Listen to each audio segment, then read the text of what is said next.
नमस्कार, JN astro world में आपका स्वागत है। आज मैं आपको जिस विषय की जानकारी देने जा रही हूँ वह है कुंडली मिलन। कुंडली मैचिंग एक ऐसी विधि है जिसमें कि यूजुअली जो वर वधू की कुंडली मिलाई जाती है कि उनके कितने गुण मैच करते हैं, तो शादी करना चाहिए कि नहीं करना चाहिए। कभी कभी बिजनेस पार्टनर्स की भी कुंडली मैच की जा सकती है। उस समय हमको ग्रह मैत्री देखनी चाहिए कि ग्रह मैत्री कैसी है, गण कौन सा है। तो ये सब तो विस्तार में मैं आपको बाद में बताऊंगी, लेकिन जो अभी मैं बात कर रही हूँ, जो विवाह के लिए जो हम कुंडली मैच करते हैं, मैं उसकी बात करती हूँ। जैसे कोई रिश्ता आता है तो पहले वर और वधू के जो पेरेंट्स होते हैं वो जाते हैं एस्ट्रोलॉजर या पंडित के पास कि हमको इनकी कुंडली मैच करनी है। अगर कुंडली मैच होती है then we will go ahead, नहीं तो हम नहीं कैंसिल कर देंगे। तो होता क्या है, एस्ट्रोलॉजर या जो भी इस चीज़ का नॉलेज रखते हैं वो कुंडली मैच करते हैं और आपको बताते हैं कि देखो भाई 36 में से 18 गुण मिनिमम मिलने चाहिए, वो तो मैच कर रहे हैं, तो आप कर सकते हैं विवाह। अब विवाह समझ लीजिए आपके 25 गुण भी मिल रहे हैं, विवाह भी हो गया, लेकिन लड़ाई झगड़े हो रहे हैं, जितनी उन्नति चाहिए थी उतनी नहीं हो रही है। और कभी कभी तो ऐसा होता है कि हस्बैंड वाइफ बहुत दूर दूर रह रहे हैं, यानी कुल मिलाकर विवाह का सुख नहीं है। तो इसका क्या कारण है? कुंडली तो मैच हो चुकी थी। तो एक्चुअली जो कुंडली मिलन होता है वो राशि और नक्षत्र के हिसाब से होता है। 36 गुण में से कितने गुण मिलते हैं ये सब देखा जाता है। नाड़ी दोष देखा जाता है, जो कि बहुत ही इंपॉर्टेंट एस्पेक्ट है। नाड़ी दोष में अगर एक ही नाड़ी होती है तो थोड़ा इशू होने में, बच्चे होने में प्रॉब्लम जाती है। ग्रह मैत्री देखना चाहिए, इससे बहुत सारे पॉइंट्स हैं। लेकिन क्या सिर्फ कुंडली मिलन ही सफिशिएंट होता है? क्या वो पर्याप्त है? नहीं, इसके लिए आपको लग्न कुंडली का भी विश्लेषण करना चाहिए, क्योंकि लग्न कुंडली में आपको ये देखना पड़ेगा कि जैसे समझ लीजिए आप लड़के की कुंडली है तो सप्तमेश यानी जो 7वां भाव होता है वो होता है आपके लाइफ पार्टनर का। तो उसका जो स्वामी है उसकी क्या स्थिति है कुंडली में, वो कहीं पाप ग्रहों से तो दृष्ट नहीं है, या कहीं पाप कर्तरी में तो नहीं है, या कहीं 6, 8, 12 में तो नहीं बैठा है। शुक्र कैसा है? क्योंकि अगर आप लड़के की कुंडली देखते हैं तो जो शुक्र है कारक वो पत्नी का होता है, तो वो कैसा है। 5वां भाव कैसा है? 5वें भाव से आप बच्चे को देखते हैं, यानी बच्चे होंगे, इशू तो नहीं होंगे कुछ बच्चे होने में। 7वें भाव से दूसरा भाव भी देखा जाता है कि शादी के बाद मिलने वाला सुख, वहाँ पे तो कोई पाप ग्रह नहीं बैठा या कोई पाप ग्रह की दृष्टि तो नहीं है। तो अब जैसे लड़की की कुंडली है तो लड़की की कुंडली में हम लोग मेन क्या देखते हैं? गुरु। गुरु मतलब किसी भी लड़की का पति। तो वो किस स्थिति में बैठा? तो सेम जैसे हम लड़के की कुंडली में जैसे 7वें भाव के स्वामी का देखते हैं, 7वें भाव को देखते हैं, 5वें भाव को देखते हैं, 7वें भाव से दूसरा भाव यानी 8वें भाव को भी देखा जाता है।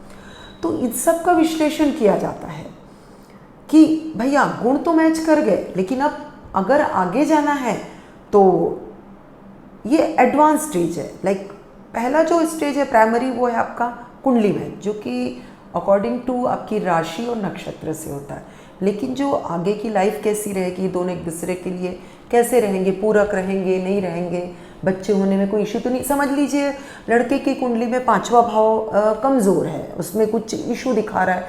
समझ लीजिए सूर्य मंगल बैठे हैं तो बच्चे होने में इशू, या कोई शनि की दृष्टि, राहु केतु की, या ये सब पापी ग्रह जो दृष्टि है, या फिर पाप कर्तरी में है 5वां भाव जो भी, या लड़की की कुंडली में ऐसी स्थिति है, तो किसी एक की कुंडली में वो स्थिति नहीं होनी चाहिए।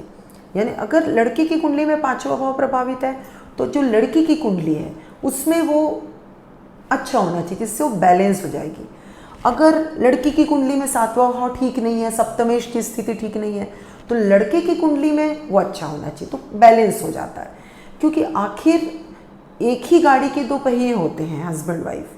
तो जो लाइफ में दुख सुख आता है, क्योंकि आपने कई बार देखा होगा कोई बोलता है कि मेरी अभी महादशा बहुत अच्छी चल रही है, लेकिन मुझे इतना प्रभाव नहीं मिल रहा है, घर में ये प्रॉब्लम हो रहा है, घर में वो इशू हो रहा है। क्यों?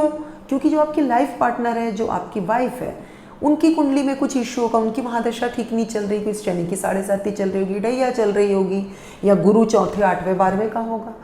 तो इसलिए कहा जाता है कि ये बहुत ज़रूरी होता है कि आप कुंडली तो मिलन कराएं, साथ में आप लग्न कुंडली का भी विश्लेषण ज़रूर कराएं और ये ज़रूर देखें कि वो मैच करते हैं कि नहीं लग्न कुंडली के हिसाब से।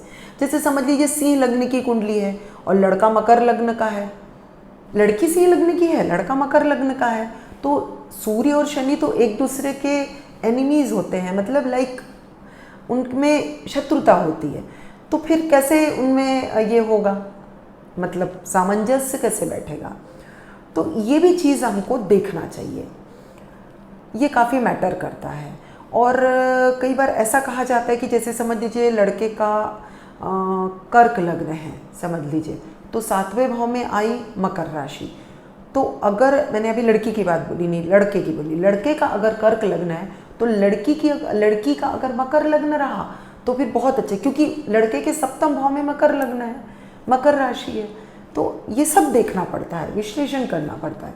तो मेरा आपसे यही सजेशन है, मैं आपको यही सलाह देना चाहती हूँ कि आप कुंडली मैच कर लिए हैं, उसके बाद थोड़ा सा और प्रयत्न करिए, थोड़ा सा कष्ट उठाइए, थोड़ा सा ये भी देखिए कि लग्न कुंडली भी मैच करती है कि नहीं। तो ये जानकारी जो मैंने दी, मुझे लगता है आपके लिए ये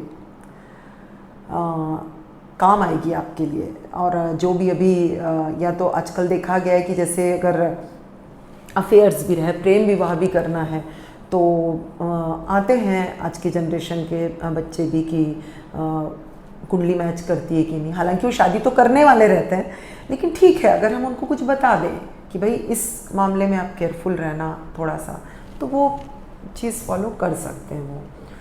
तो आप लोग कुंडली मैच तो कराइएगा, लेकिन लग्न कुंडली का भी विश्लेषण मैच होता है कि नहीं ये भी ज़रूर चेक कराइएगा। तो मैं ये उम्मीद करती हूँ आपको मेरा ये वीडियो पसंद आया होगा। मेरे चैनल को सब्सक्राइब करिए, और अगर आपको कुंडली विश्लेषण कराना है तो आप कांटेक्ट कर सकते हैं 7666771796 पे। नमस्कार।